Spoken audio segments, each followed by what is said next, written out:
ಬೇರೆ ನಮಸ್ತೆ. ಕರ್ನಾಟಕ ಉಚ್ಚ ನ್ಯಾಯಾಲಯದಲ್ಲಿ ಖಾಲಿರ್ತಕ್ಕಂಥ ವಿವಿಧ ಹುದ್ದೆಗಳಿಗೆ ಅರ್ಜಿಯನ್ನ ಕರೆಯಲಾಗಿದೆ. ಆ ಹುದ್ದೆಗಳಿಗೆ ಸಂಬಂಧಪಟ್ಟಂತೆ ಸಮಗ್ರ ಮಾಹಿತಿಯನ್ನ ಹೊತ್ತು ಈ ವಿಡಿಯೋದಲ್ಲಿ ನಿಮ್ಮ ಮುಂದೆ ಬರ್ತಾ ಇದ್ದೀನಿ. ವಿಡಿಯೋವನ್ನ ಕಡೆ ತನಕ ನೋಡಿ.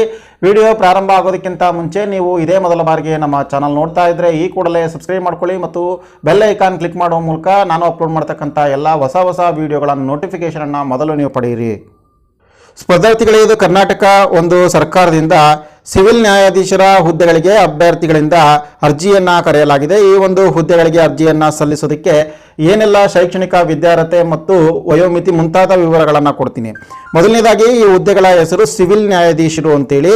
ಕರ್ನಾಟಕ ನ್ಯಾಯಿಕ ಸೇವಾ ನಿಯಮಗಳು 2004, 2011, 2015 ಮತ್ತು 2016 ತಿದ್ದುಪಡಿ ನಿಯಮಗಳ ಪ್ರಕಾರವಾಗಿ ಈ ಒಂದು ನೇಮಕಾತಿ ನಡೆಯಲಿದೆ.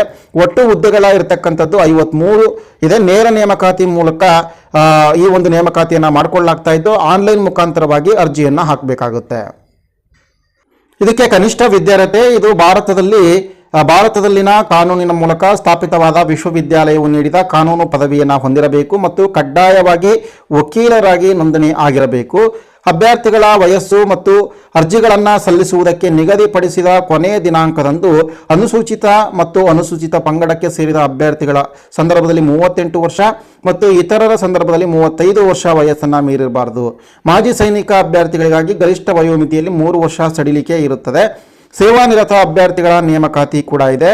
ಸೊ ಅದರಲ್ಲಿ ಅವರು ಅರ್ಜಿಯನ್ನು ಸಲ್ಲಿಸಬೇಕು ಅಂತಂದರೆ ಅವರು ಕೂಡ ಪದವಿಯನ್ನು ಹೊಂದಿರಬೇಕು. ಅವರಿಗೆ ವಯೋಮಿತಿಯಲ್ಲಿ ರಿಯಾಯಿತಿ ಇದೆ. ಎಸ್ ಸಿ ಎಸ್ ಟಿ ಅಭ್ಯರ್ಥಿಗಳಿಗೆ 43 ವರ್ಷ ಮತ್ತು ಇತರರಾಗಿದ್ದರೆ 40 ವರ್ಷವನ್ನು ಮೀರಿರಬಾರ್ದು ಅಂತ ಇದೆ. ಉಚ್ಚ ನ್ಯಾಯಾಲಯದಲ್ಲಿ ಮತ್ತು ಜಿಲ್ಲಾ ನ್ಯಾಯಿಕ ವಿಭಾಗದಲ್ಲಿ ಕಾರ್ಯನಿರ್ವಹಿಸುತ್ತಿರುವ ಮತ್ತು ಅಗತ್ಯ ವಿದ್ಯಾರ್ಥಿಯನ್ನು ಹೊಂದಿರತಕ್ಕಂಥ ಎಲ್ಲ ಸೇವಾನಿರತ ಅಭ್ಯರ್ಥಿಗಳು ಅವರ ವೃಂದ ತಾರತಮ್ಯವಿಲ್ಲದೆ ಎಲ್ಲರೂ ಕೂಡ ಸಿವಿಲ್ ನ್ಯಾಯಾಧೀಶರ ಹುದ್ದೆಗೆ ಅರ್ಜಿಯನ್ನು ಸಲ್ಲಿಸಲು ಅರ್ಹರಾಗಿರುತ್ತಾರೆ. ಇದು ಇನ್ ಸರ್ವಿಸ್ ಕ್ಯಾಂಡಿಡೇಟ್ಸ್ಗಳು ಅರ್ಜಿಯನ್ನು ಸಲ್ಲಿಸುವಂಥ ಸಂದರ್ಭದಲ್ಲಿ ಇಲ್ಲಿ ಇನ್ ಸರ್ವಿಸ್ನವರಿಗೆ ವಯೋಮಿತಿಯಲ್ಲಿ ರಿಯಾಯಿತಿಯನ್ನು ಕೊಡಲಾಗಿರುತ್ತೆ. ಒಟ್ಟು 53 ಹುದ್ದೆಗಳು ಇದೆ. ಇದರಲ್ಲಿ ಪರಿಶಿಷ್ಟ ಜಾತಿಯವರಿಗೆ 6 ಹುದ್ದೆಗಳು, ಪರಿಶಿಷ್ಟ ಪಂಗಡದವರಿಗೆ 1 ಹುದ್ದೆ ಇದೆ. ಪ್ರವರ್ಗದವರಿಗೆ ಇಲ್ಲಿ ಬ್ಯಾಕ್ಲಾಗ್ ಹುದ್ದೆಗಳು ಕೂಡ ಇದ್ದು ಒಟ್ಟು 8 ಬ್ಯಾಕ್ಲಾಗ್ ಸೇರಿದಂತೆ 10 ಹುದ್ದೆಗಳು ಬರುತ್ತೆ. 2A ದವರಿಗೆ 6 ಹುದ್ದೆಗಳು, 2B ಅವರು ಕೂಡ 4 ಬ್ಯಾಕ್ಲಾಗ್ ಮತ್ತು ಒಂದು ಪ್ರಸ್ತುತ ಹುದ್ದೆ ಇದ್ದು ಒಟ್ಟು 5 ಹುದ್ದೆಗಳಾಗಿದೆ. 3A ದವರಿಗೆ 2, 3B ದವರಿಗೆ 2 ಮತ್ತು ಸಾಮಾನ್ಯ ಅಭ್ಯರ್ಥಿಗಳಿಗೆ 21 ಹುದ್ದೆಗಳು ಇದೆ. ಈ ಒಂದು ನೇಮಕಾತಿಗೆ 3 ಹಂತದ ಪರೀಕ್ಷೆಯನ್ನು ಅಟೆಂಡ್ ಆಗಬೇಕಾಗುತ್ತೆ. ಒಂದು ಪೂರ್ವಭಾವಿ ಪರೀಕ್ಷೆ, ಮತ್ತೊಂದು ಮುಖ್ಯ ಪರೀಕ್ಷೆ, ಅಂತಿಮವಾಗಿ ಮೌಖಿಕ ಪರೀಕ್ಷೆಯೂ ಕೂಡ ಇರುತ್ತೆ. ಆಯ್ಕೆಯಾದಂಥವರು 2 ವರ್ಷಗಳ ಅವಧಿಗೆ ಅಥವಾ ವಿಸ್ತರಿಸಬಹುದಾದ ಅವಧಿಗೆ ಪ್ರೊಬೇಷನರಿ ಪೀರಿಯಡ್ ಅಲ್ಲಿ ಇರುತ್ತಾರೆ.